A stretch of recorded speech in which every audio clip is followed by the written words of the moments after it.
Muy buenos días, mis hermanos. Estamos dando apertura a este servicio en esta mañana de adoración a nuestro Señor. Siéntanse todos muy bienvenidos y sobre todas las cosas que nuestro gran Dios se sienta regocijado en todo lo que vamos a hacer para Él en este día. Los invito a que presten atención a la lectura de la palabra de Dios que se encuentra en el Salmo 116. Voy a leer los versículos 1 y 2 y de ahí voy a dar un salto al 12 hasta el último versículo que es el 19. Dice así: Amo a Jehová, pues ha oído mi voz y mis súplicas, porque ha inclinado a mí su oído, por tanto le invocaré en todos mis días. ¿Qué pagaré a Jehová por todos sus beneficios para conmigo? Tomaré la copa de la salvación e invocaré el nombre de Jehová. Ahora pagaré mis votos a Jehová delante de todo su pueblo. Estimada es a los ojos de Jehová la muerte de sus santos. Oh Jehová, ciertamente yo soy tu siervo. Siervo tuyo soy, hijo de tu sierva. Tú has roto mis prisiones. Te ofreceré sacrificio de alabanza e invocaré el nombre de Jehová. A Jehová pagaré mis votos delante de todo su pueblo, en los atrios de la casa de Jehová, en medio de ti, oh Jerusalén. Aleluya. Que el Señor bendiga su palabra en medio de su pueblo en esta mañana. Vamos a orar. Padre bendito, te alabamos una vez más, te damos infinitas gracias por tu gran amor. Ponemos en tus manos, Señor, este servicio de esta mañana, esperando, Dios mío, que te vas a sentir regocijado en medio de nuestra adoración a ti, Padre amado. Quédate ahora en medio de tu pueblo, Señor, porque te lo estamos pidiendo de todo corazón, Padre amado. Que tú, Señor, te muevas en medio de nosotros, aun cuando no estamos hoy reunidos en tu casa de oración, pero cada uno donde quiera que esté, Señor, está clamando, Padre amado, la presencia plena tuya, Padre. En el nombre del Padre, del Hijo y del Espíritu Santo oramos. Amén.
Dios les bendiga, hermanos. Buenos días. Hoy me tocó leer la palabra del Señor en Génesis 18, del 1 al 15. Las promesas del nacimiento de Isaac. Y la palabra del Señor se lee en nombre del Padre, del Hijo y del Espíritu Santo. Amén. Después le apareció Jehová en el encinar de Mamre, estando él sentado en la puerta de su tienda en el calor del día. Y alzó sus ojos y miró, he aquí 3 varones que estaban junto a él, y cuando los vio, salió corriendo de la puerta de su tienda a recibirlos, y se postró en tierra, y dijo: Señor, si ahora he hallado gracia en tus ojos, te ruego que no pases de tu siervo, que se traiga ahora un poco de agua, y lavad vuestros pies, recostaos debajo de un árbol. Y traeré un bocado de pan y sustentad vuestros corazones, y después pasaréis, pues por eso habéis pasado cerca de vuestro siervo. Y ellos dijeron: haz así como has dicho. Entonces Abraham fue deprisa a la tienda a Sara y le dijo: toma pronto 3 medidas de flor de harina y amasad y haz panes cocidos debajo del resoldo. Y corrió Abraham a las vacas y tomó un becerro tierno y bueno, y le dio al criado, y éste se dio prisa a prepararlo. Tomó también mantequilla y leche, y el becerro que había preparado, y lo puso delante de ellos. Y él estuvo con ellos debajo del árbol, y comieron. Y dijeron: ¿dónde está Sara tu mujer? Y él respondió: aquí en la tienda. Entonces dijo: de cierto volveré a ti, y según el tiempo de la vida, he aquí que Sara tu mujer tendrá un hijo. Y Sara escuchaba a la puerta de la tienda, que estaba detrás de él. Y Abraham y Sara eran viejos de edad avanzada, y Sara la había cesado ya su costumbre de las mujeres. Se rió pues Sara entre sí diciendo: después que he merecido tendré deleite, siendo también mi señor ya viejo. Entonces Jehová dijo a Abraham: ¿por qué se ha reído Sara diciendo: ¿será cierto que he de dar a luz siendo ya vieja? ¿Hay para Dios alguna cosa difícil? El tiempo señalado volveré a ti, y según el tiempo de la vida Sara tendrá un hijo. Entonces Sara negó diciendo: no me reí, porque tuve miedo. Y él dijo: no es así, sino que te has reído. Esta es palabra del Señor, y espero que tengan un bonito día. Dios les bendiga. Amén.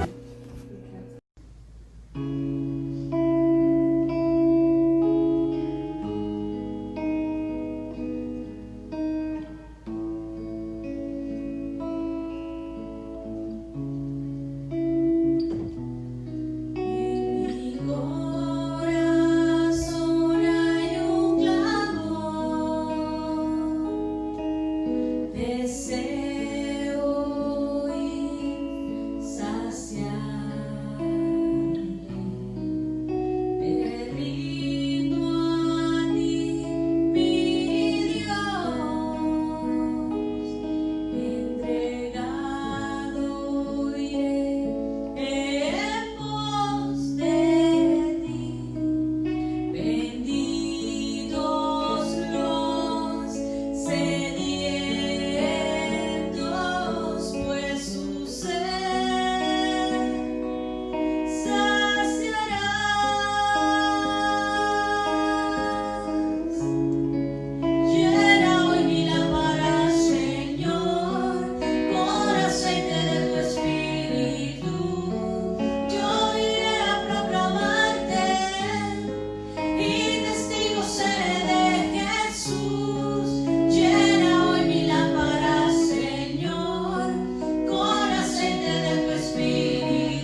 Damos gracias al Señor por el privilegio de podernos volver a encontrar en este lugar para meditar sobre su palabra. Antes de continuar, quisiera responder a algunas preguntas que me han hecho algunos hermanos, y es que ¿cuándo tenemos planificado reabrir nuestras actividades?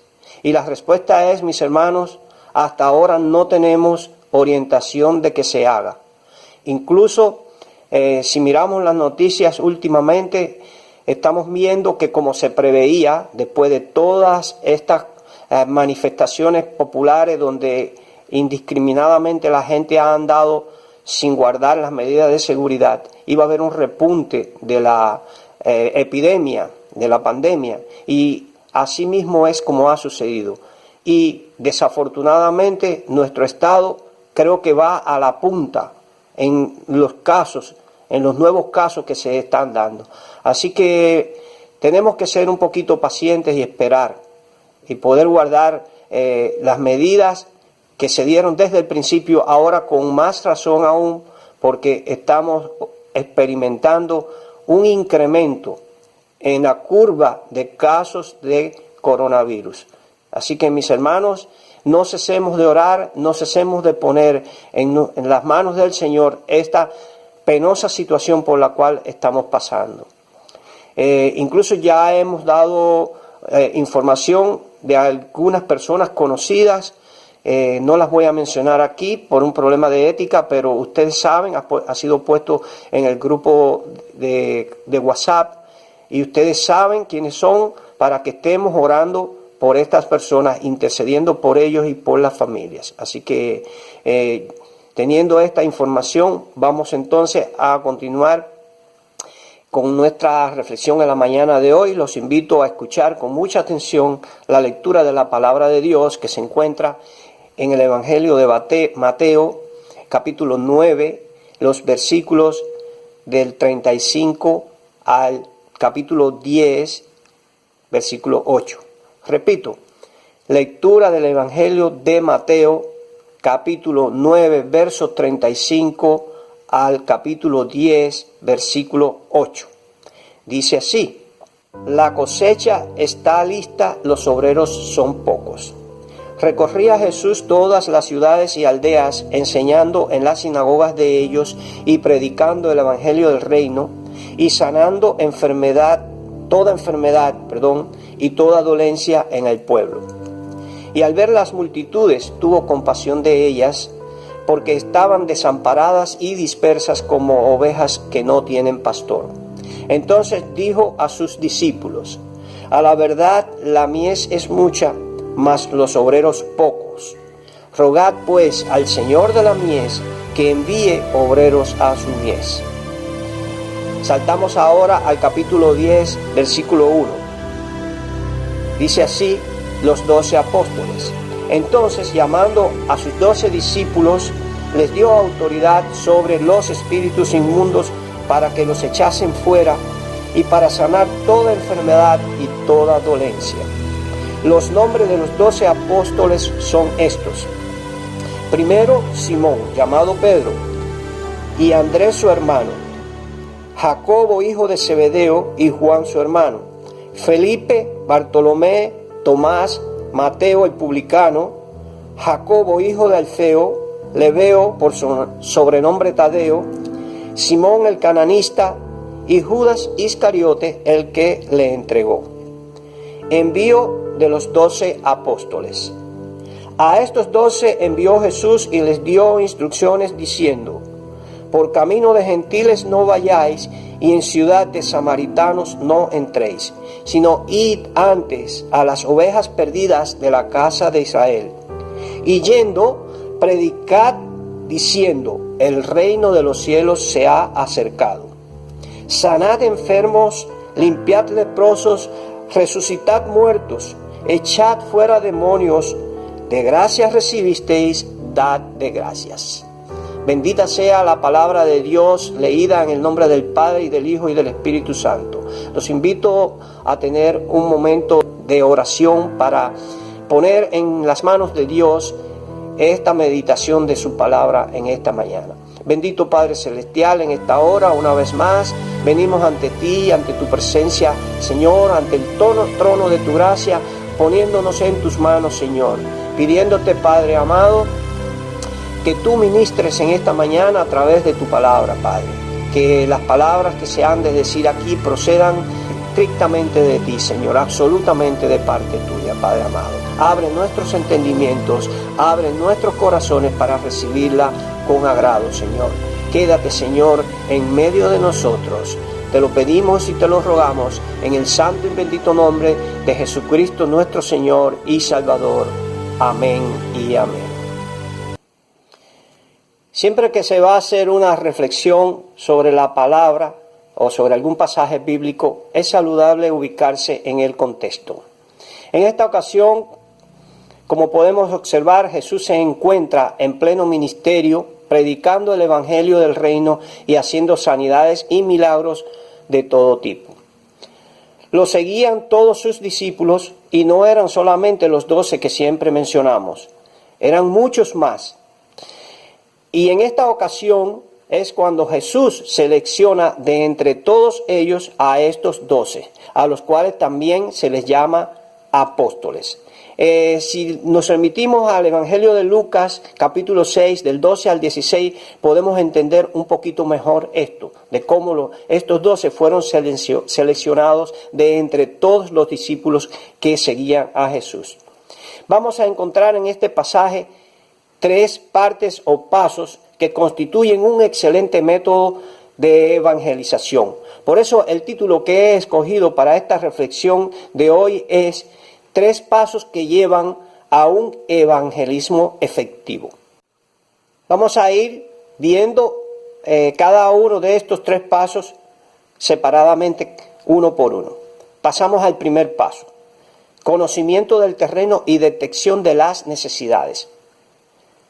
Cuenta el texto, como ya vimos, que Jesús andaba predicando el evangelio del reino por todas las ciudades y haciendo sanidades y milagros.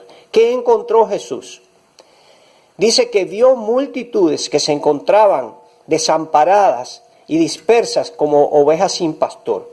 Y esto le conmovió tanto que tuvo compasión de ellas.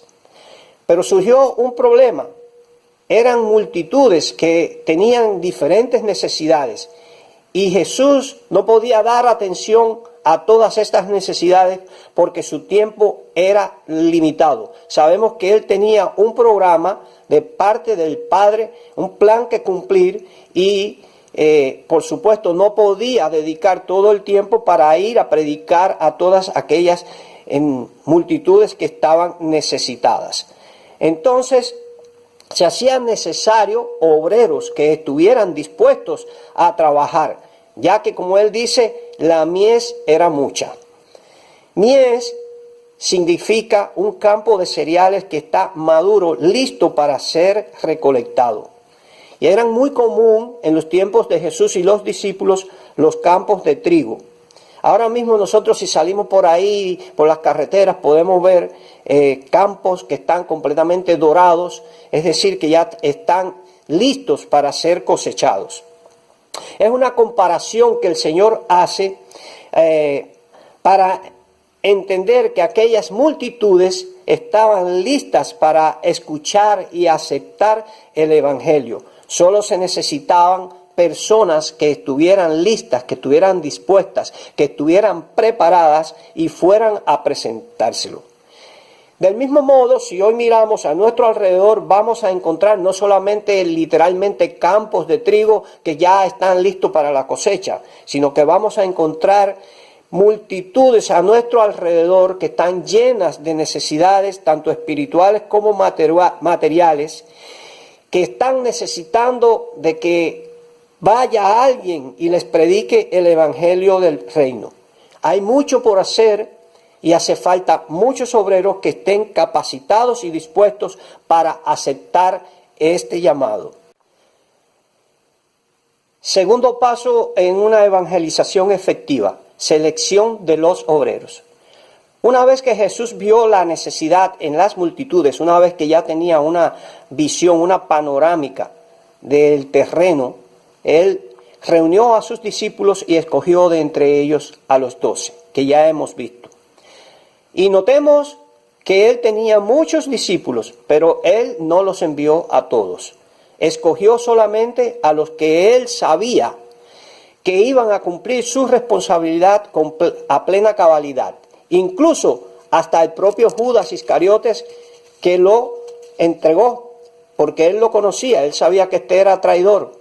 Y Jesús lo incluyó para que a través de él se cumpliese lo que había sido profetizado acerca de él. En definitiva, que se cumpliese el plan que el Dios Padre había puesto en sus manos.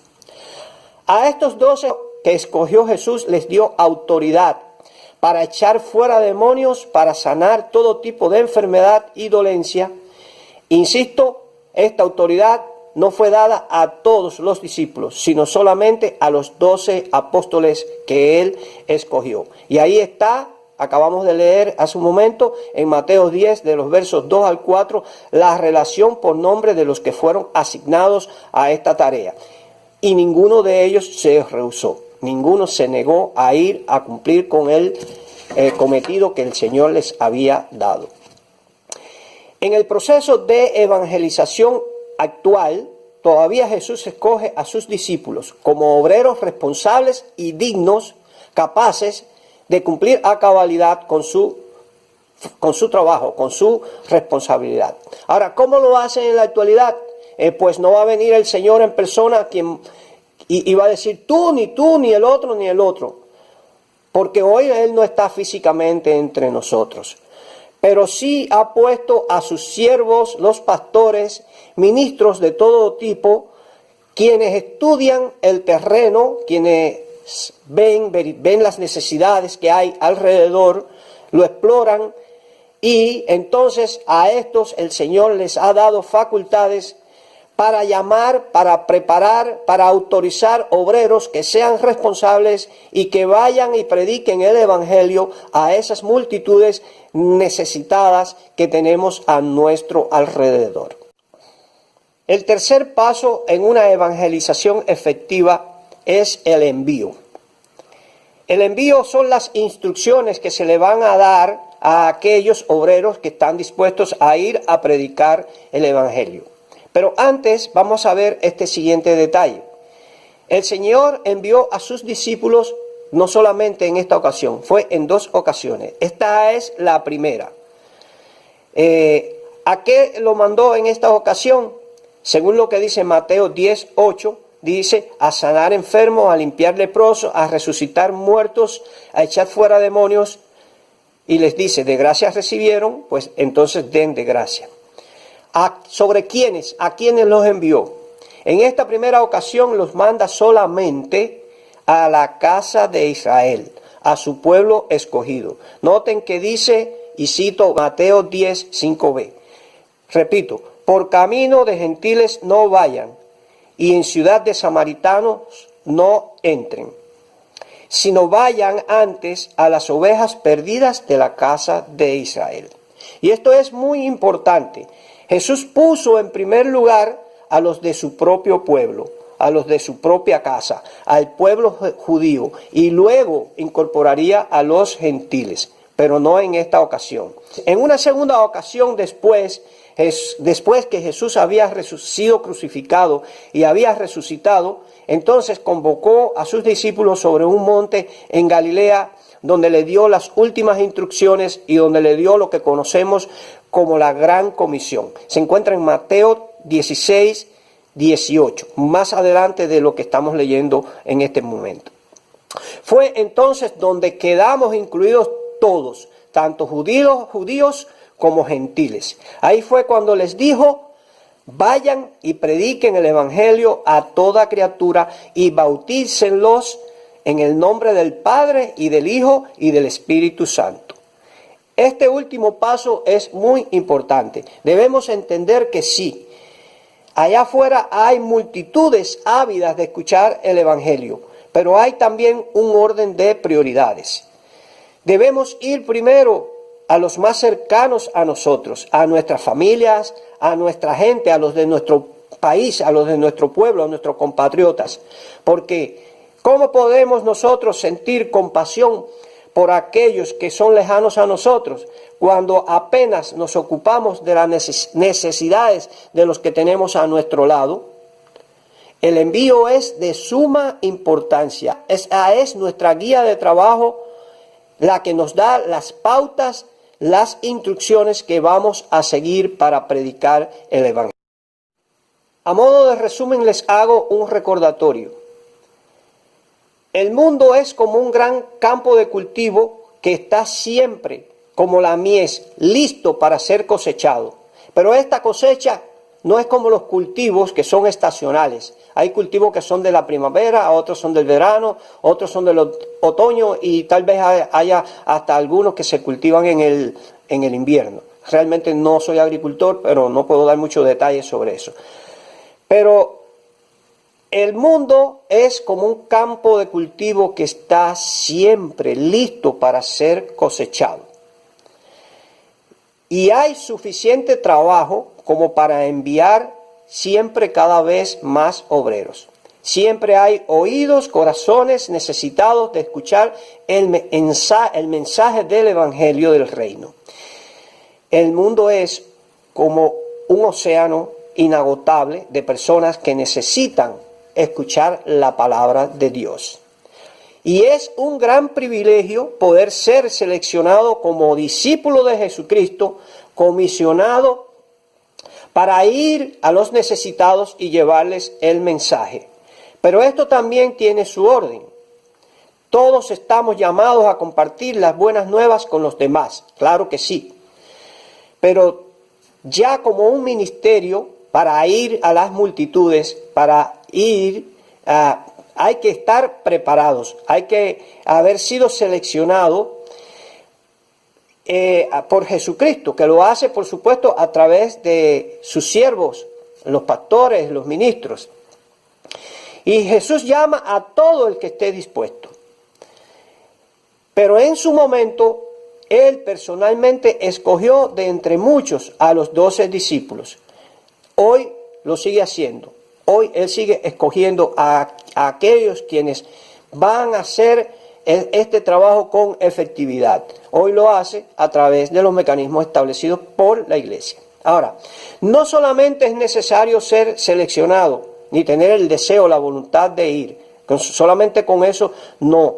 Porque para cumplir con una comisión también se necesita ser enviado. Es decir, actuar según las instrucciones. Ese es el envío. Actuar según las instrucciones que se le han dado para hacer el trabajo. Para que las cosas se hagan no por cuenta propia. Y para que el resultado sea para la edificación y la salvación de las almas. A veces queremos tratar el Evangelio o ser en el Evangelio como queremos ser en la vida secular. Queremos ser como cuentapropistas, así decimos en nuestro pueblo, en nuestro país. Es decir, emprendedores autónomos. No nos gusta sujetarnos, no queremos jefes, no queremos tener líderes. Pero en el reino de Dios las cosas no funcionan así. Dios es un Dios de orden, Dios no es un Dios de anarquía, no es un Dios de caos. Toda persona que quiera llevar un liderazgo por su propia cuenta no va a llegar a buenos resultados porque quien actúa sin ser escogido, sin ser comisionado y sin ser enviado no es un líder de parte de Dios. Jesús mismo no actuó bajo su propia cuenta. Si Jesús, que es Dios, la segunda persona de la Trinidad, no actuó sobre su propia cuenta, sino que se sujetó en todo momento a la voluntad del Padre. Él hizo todo tal y como el Padre se lo había indicado. ¿Por qué entonces nosotros no nos vamos a sujetar y vamos a actuar según las instrucciones? Bueno, esa es una pregunta que dejo para que ustedes mediten sobre ella. Para concluir, no debemos conformarnos a tener una iglesia que se encierra en sí misma y que no se proyecta hacia afuera. La iglesia no es un club de membresía exclusiva, donde unos pocos manejan todos los bienes y se apropian de ellos como si fueran sus pertenencias personales. La misión de la iglesia es llevar el mensaje del reino, no solamente al grupo que asiste a cada actividad y se sienta ahí a escuchar. Esos necesitan estar conectados, por supuesto. Y a ellos tenemos que darle una atención prioritaria. Pero también tenemos que tener en cuenta, tener presente que nuestra misión es ir y llevar el evangelio a toda criatura. Así que si queremos tener una iglesia que triunfa, una iglesia que cumple con su rol, con su cometido en las manos del Señor, tenemos que preparar, capacitar obreros que puedan ser enviados. Si queremos ver una iglesia que marcha, que crece y que se fortalece, es necesario que todos sus miembros entiendan, sobre todo sus líderes entiendan que hemos sido llamados a seguir humildemente los pasos que llevan a un evangelismo efectivo. No conformarnos a ser líderes locales, estar ahí y que la gente nos reconozca y la gente nos escuche y la gente nos prefiera. Nuestra misión es llevar el evangelio a toda criatura, tanto dentro como fuera de la iglesia. Y hay muchas maneras de predicar el evangelio. Así que, mis hermanos, esto es como un reto que estoy poniendo en sus manos en esta mañana. Que el Señor bendiga esta meditación y que encuentre, corazones que sean receptivos a este mensaje. Vamos a despedirnos con una breve oración y con la bendición. Bendito Padre Celestial, una vez más, agradecido, Señor, por tu presencia en medio de tu pueblo en este día, Señor. Invocamos sobre ellos, Señor, tu protección constante, Padre, para que nos guarde de toda enfermedad, Señor. Y para que también, Señor, ministres a nuestras vidas, a nuestros espíritus, Señor, para que podamos, Señor, ser verdaderamente hacedores y no solamente oidores de tu palabra. Y ahora que la gracia de nuestro Señor Jesucristo, el amor del Padre Dios Todopoderoso y la comunión y compañía del Espíritu Santo estén sobre todos y cada uno de nosotros, ahora y siempre. Amén.